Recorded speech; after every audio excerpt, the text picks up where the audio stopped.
నమస్తే, welcome to 1 TV news.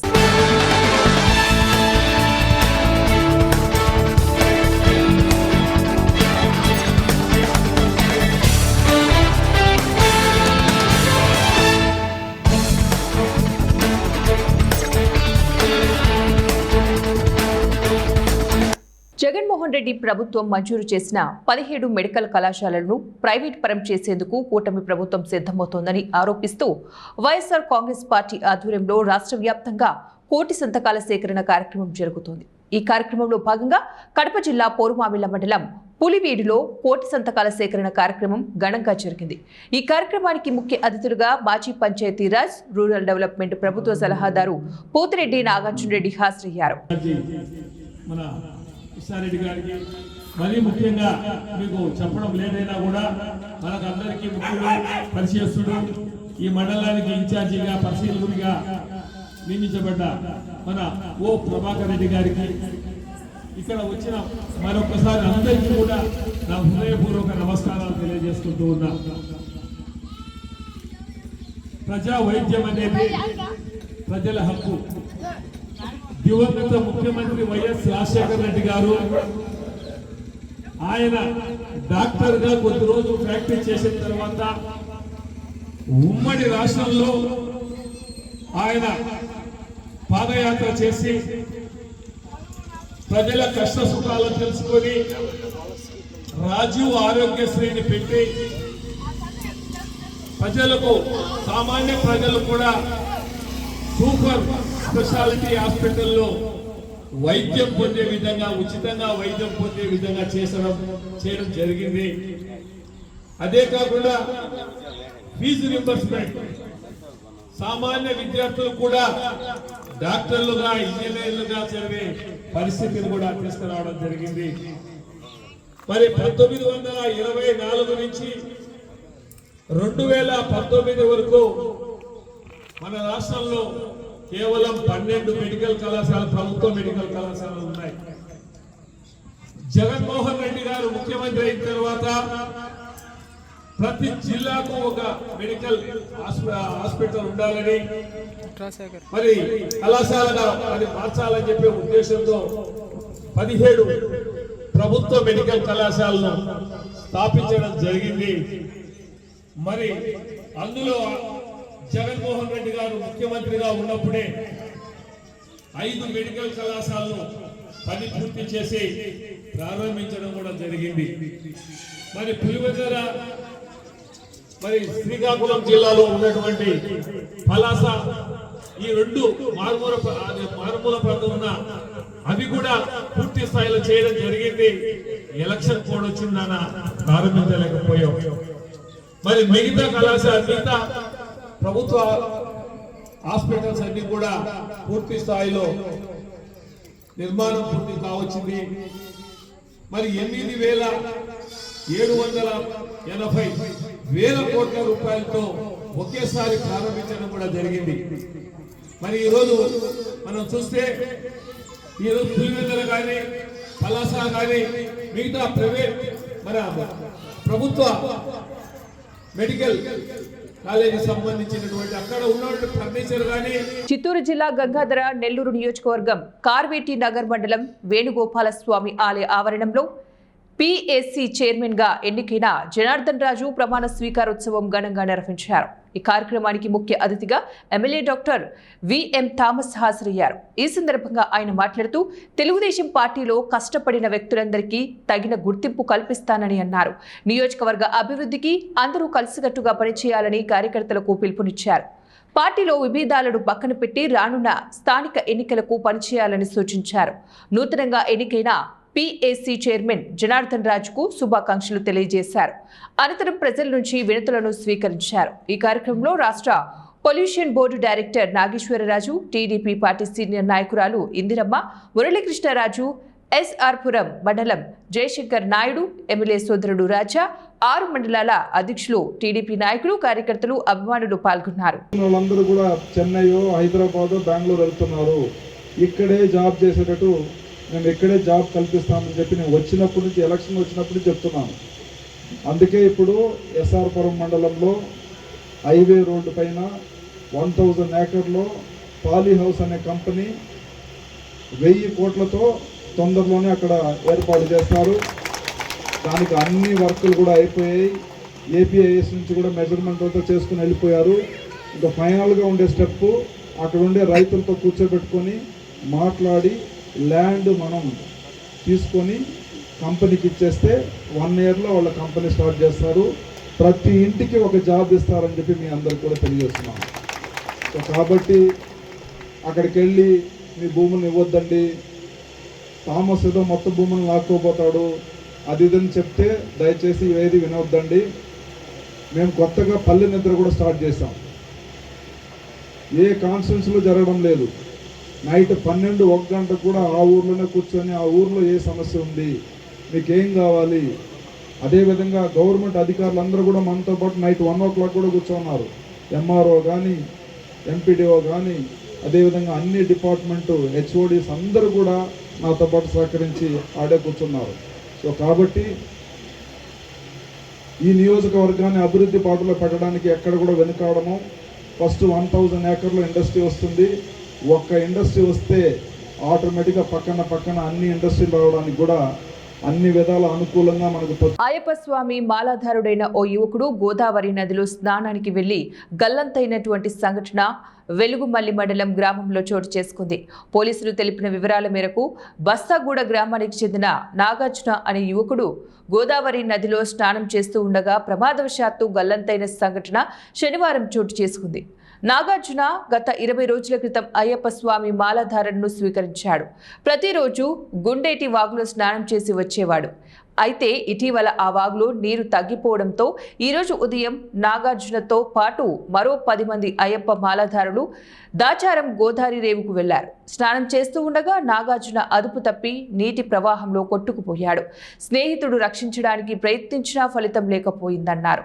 సమాచారం అందుకున్న పోలీసులు సంఘటన స్థలానికి చేరుకుని గాలింపు చర్యలు చేపట్టారు. కుటుంబ సభ్యులు ఇచ్చిన ఫిర్యాదు మేరకు కేసు నమోదు చేసుకుని దర్యాప్తు చేపట్టారు.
వేలేరుపాడు మండలం మొదల గ్రామంలో జలగం వెంగళరావు చారిటబుల్ ట్రస్ట్ ఆధ్వర్యంలో పేద ప్రజలకు నిత్యావసర వస్తువులను పంపిణీ చేశారు.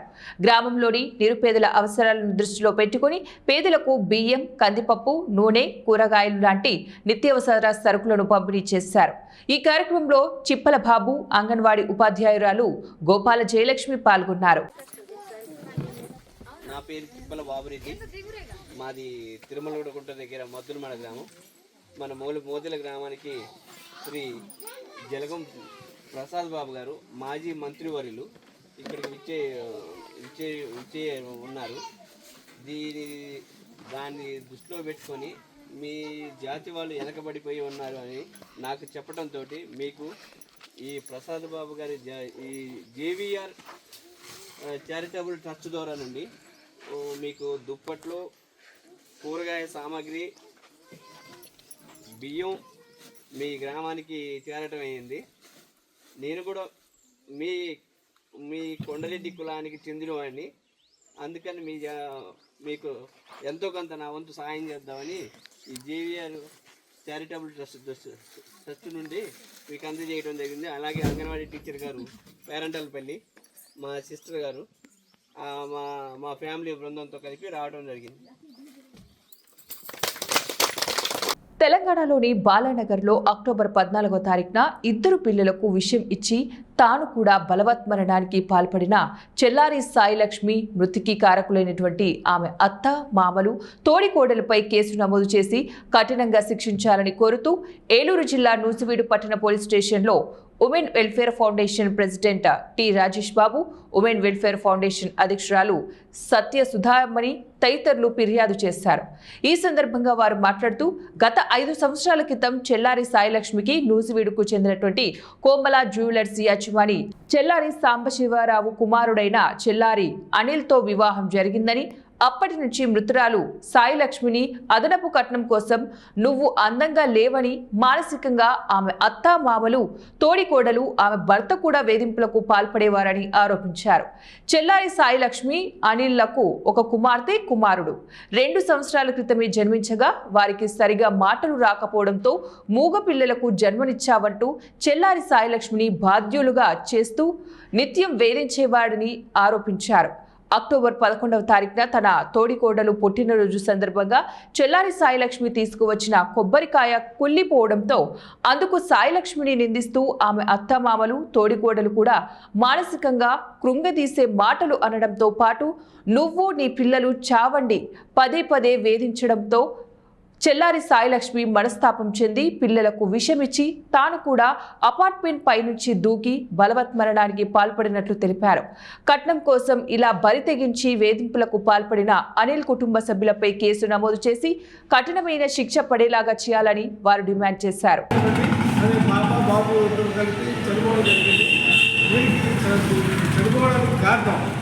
ఇక్కడ మన నూజివీడులో ఉన్న కోమల జ్యువెలర్స్ అధినేత ఆయన యజమాని భార్యాభర్తలు, అలాగే రెండో కొడుకు, ఇంకో కోడలు, వీళ్ళంతా కలిపి ఈ సాయిలక్ష్మి అనే అమ్మాయిని వేధించడం వల్ల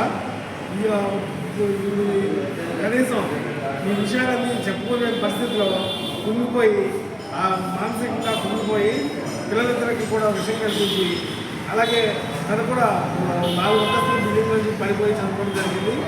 ఈ మానసికంగా ఒత్తిడి తీసుకొచ్చి ఇప్పుడు మరణోత్సవం జరగడానికి కారణమైన ఈ షాపు యజమాని భార్య, కొడుకు, కోడలు కూడా ఎటువంటి చర్యలు తీసుకోవాలి, కఠినంగా పోలీసులు విజ్ఞప్తి చేసుకోవాలని.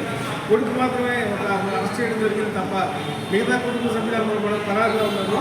ఈ పరారులో ఉండడానికి అక్కడ హైదరాబాద్ పోలీసులకి మైమాటలు చెప్పొచ్చి ప్రస్తుతానికి ఆంధ్రప్రదేశ్లోనే 3 చోట్ల ఎక్కడ ఉన్నారని చెప్తుంది. ఈ కోమల జ్యువెలర్స్ పార్ట్నర్షిప్లో ఉన్న ఒక ఆయన, వీళ్ళకి వెంకటేశ్వరరావు అనే ఒక ఆయన వీళ్ళకి సహకరిస్తూ వీళ్ళ సమాచారం పాస్ చేస్తూ కోమల జ్యువెలర్స్ అధినేత, అలాగే చెల్లారి శివలక్ష్మి, అలాగే చెల్లారి రామకృష్ణ, చెల్లారి శిరీష అనేవాళ్ళు వీళ్ళు అబ్స్కాండ్లో ఉన్నారండి. తెలంగాణ పోలీసులని తప్పించుకొని తిరుగుతూ ఉన్నారు. వీళ్ళు ఆ యొక్క సాయిలక్ష్మి చావుకి మానసిక వేధింపులు, అలాగే పిల్లవాడికి మాటలు రావట్లేదు అని వీళ్ళు ప్రతి నిత్యము అమ్మాయి లావుగా ఉందని చెప్పి, ఆమె మెడ నల్లగా ఉందని చెప్పేసి తను వేధించడం వల్ల వాళ్ళు చాలా మానసిక వేదనకు లోనైంది. అంటే ఇది చాలా చూపించడానికి కనిపించినటువంటి మానసిక హింస అండి. అలాగే ఈమె లాంఛనాలు కూడా ఇంకా సరిపోలేదు. సేమ్ తోడుకోడలకు కూడా ఈ అమ్మాయికి చేసినట్టే వాళ్ళ తల్లిదండ్రులు చేయాలని వాళ్ళ మీద ఒత్తిడి తీసుకురావడం, ఇవన్నీ కూడా ఆమెని చాలా కృంగుబాటుకు లోనవడం వల్లే ఆవిడ ఈ యొక్క బలవన్మరణానికి పాల్పడింది. వాళ్ళు ఈ యొక్క సరౌండింగ్స్ లోనే దాక్కున్నారనేది మాకు అనుమానం అండి. వీళ్ళకి సహకరిస్తున్నటువంటి ఈ కోమలి జ్యువెలర్స్ పార్ట్నర్ ఎవరైతే ఉన్నారో వెంకటేశ్వరరావు గారు, ఆయనకి తరచూ కాల్ చేస్తున్నారు. అది మొన్న తెలంగాణ పోలీసులు కూడా వచ్చి వెరిఫికేషన్లో వాళ్ళు సెల్ వెరిఫికేషన్ చేస్తే అతనికి తెలిసింది. అతను వాళ్ళు చేసినటువంటి కైంకర్యాలు ఎప్పుడైతే 12వ రోజు చేసిన కైంకర్యాలకు కూడా ఈ యొక్క పార్ట్నర్ ఎవరైతే ఉన్నారో వెంకటేశ్వరరావు ఆయన కూడా హాజరయ్యారు. వారి అన్నదమ్ములు కూడా హాజరయ్యారు. పల్లెర్లమూడిలో వాళ్ళు అక్కడికి అందరికీ అన్ని చోట్లకి తిరిగి తెలంగాణ పోలీసులు తిరిగిన వాళ్ళని తప్పుదోవ పట్టిస్తున్నారండి. ఈ యొక్క హృదయ విదారకమైనటువంటి సంఘటన మరి ఏ కుటుంబంలోనూ జరగకుండా ఉండాలి అని అంటే కనుక ఇది ఒక సామాజిక బాధ్యతగా తీసుకొని ప్రజలు ఎవరైనా ఈ చెల్లారి సాంబశివరావు కుటుంబ సభ్యులు ఎక్కడ కనపడినా కానీ మాకు కానీ పోలీసులకు కానీ తెలంగాణ పోలీసులకు కానీ ఫోన్ చేసి తెలిపి మన యొక్క బాధ్యతను నిర్వహించుకోవాలండి. వాళ్ళ తల్లిదండ్రులు కూడా కోరుకునేది ఏంటంటే వాళ్ళ పగ ప్రతీకారం కాదు, వాళ్ళకి శిక్ష పడాలని కాదు, ఇంకొక కుటుంబం మాలాగా కడుపు కోతగా గురవ్వకూడదు అనేదే వాళ్ళు ఆశిస్తున్నారండి. వాళ్ళు వచ్చే పరిస్థితిలో లేకపోవడం వల్ల వాళ్ళ బంధువైన నేను వాళ్ళకి ప్రతినిధిగా ఇక్కడికి రావడం జరిగింది. ఎందుకంటే అమ్మాయిని పిల్లవాడికి భద్రాద్రి కొత్తగూడెం జిల్లా అశ్వరావుపేట మండలం నారంవారిగూడెం ఖమ్మం హైవేపై రోడ్డు ప్రమాదం జరిగింది. ఎదురెదురుగా వస్తున్న కారు, ఆటో, లారీ ఢీకొనడంతో 3 వాహనాలు బాగా దెబ్బతిన్నాయి. వాహనాలు ఒకదానికొకటి ఓవర్టేక్ చేసే సమయంలో నియంత్రించలేకపోవడంతో ఈ ప్రమాదం జరిగినట్లు స్థానికులు తెలిపారు. ఈ ప్రమాదంలో 3 గాయపడగా వారిని అశ్వరావుపేట ఏరియా హాస్పిటల్కి తరలించారు. జాతీయ రహదారి కావడంతో ఘటనా స్థలానికి ఇరువైపులా ట్రాఫిక్ నిలిచిపోవడంతో పోలీసులు క్లియర్ చేశారు.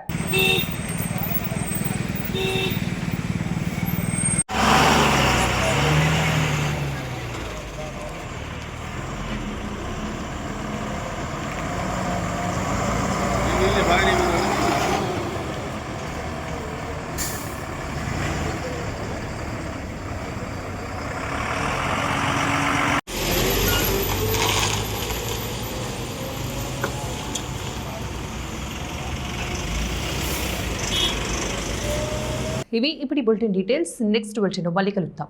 అంటే కీప్ వాచింగ్ 1TV న్యూస్.